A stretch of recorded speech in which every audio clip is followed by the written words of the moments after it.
Hey, welcome back to our speed shop. On this video, I'm going to do a real quick how-to on installing the trunk hinge springs on a 67, 69 Firebird or Camaro.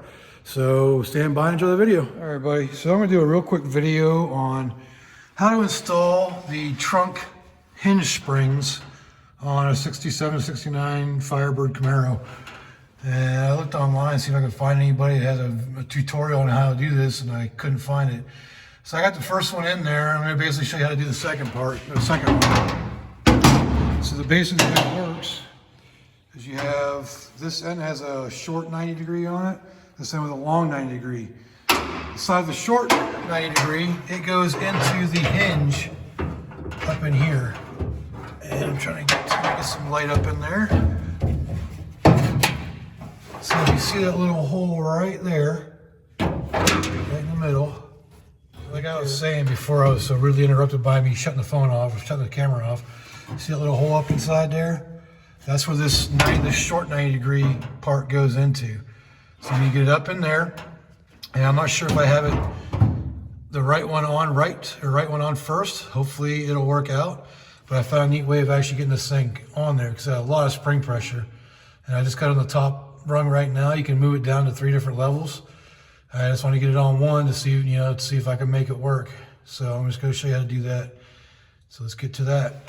First, we got to get this 90 degree into that hinge up in there. And I don't think I'm going to be able to do that with the other spring in the way. So let me get back to it. Okay, so I am able to get this up in here. I'm trying to hopefully get a good shot. You just got to angle this outside the trunk area and get it up into there, and then it's kind of twisted around, and that puts it in position to where it needs to go. Now if you look over here, hopefully I got the shot here. Now you go in here, you tuck it up into this little spot right here, up on that loop, and just get that lined up like that. Okay, and hopefully that picked it up. So now it's up on that, so you can see up here, it's in that notch right there. So now we just got to get it to twist down and hook onto one of these hooks. So what I did, if you look right here, I took a die grinder and I put a little nipple or a little dent in there with my carbide bit. And that allowed me to get up in here, and it locks into that tube, that spring, and allow me to bring it down around. Oops.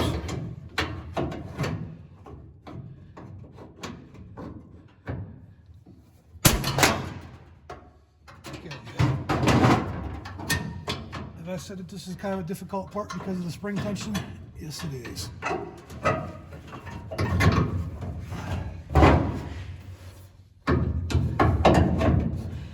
Still seeing it.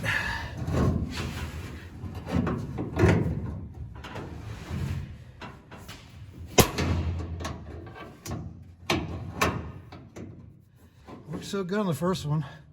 Of course, what I'm trying to show everybody is when it doesn't want to work. There we go. So now it's locked on there. So now, as you can see, I got that held up. Now the tension's on there. It's got plenty of tension with that be on the top spring. So now, both springs attached. So when I put the trunk lid back on, it'll open itself. I won't have to use my prop anymore since I've had those springs off for about 5 years now. But as you see, they're all up in there and tucked up nice and neat. And that'll do it for installing the springs for the trunk. All right, so just a quick little recap on doing this. So yes, definitely want to put the driver's side spring in first. So you'll put the short 90 degree on this side facing backwards, and then lock in the spring over here. Then you go in from the back and put that one in, put the passenger side one in, and just like I showed you in the video, you lock it in over here. So you put it in here and you bring it down. So I just want to add a little caveat to this video. Now, when you install these springs, you'll know that they're in the right direction, because if you put them in the wrong side, you can still put tension on it, but they'll be dangling down and hanging about this far down. So it'd be like 3 inches down from where it's supposed to be. And it goes in really easy. Like you can actually literally put it on by hand. So that's how you're gonna know if it's on backwards. I mean, if it is upside down like that, you'll know, and just flip it to the other side. So I just wanted to add that in there. The tool I use is just a good old Harbor Freight pry bar, and I put a little dent in it. And I don't think my die grinder bit is actually carbide, because if it was, it probably would have done a little bit better, and the light's shining on there. But anyway, let's put a little dent in there just so it has something to grab onto to lock that down in there.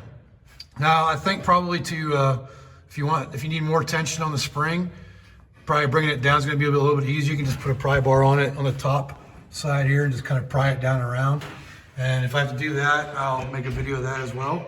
But I just wanted to show how to do that the best way. Well, it's not the best way, but it's a way of doing that.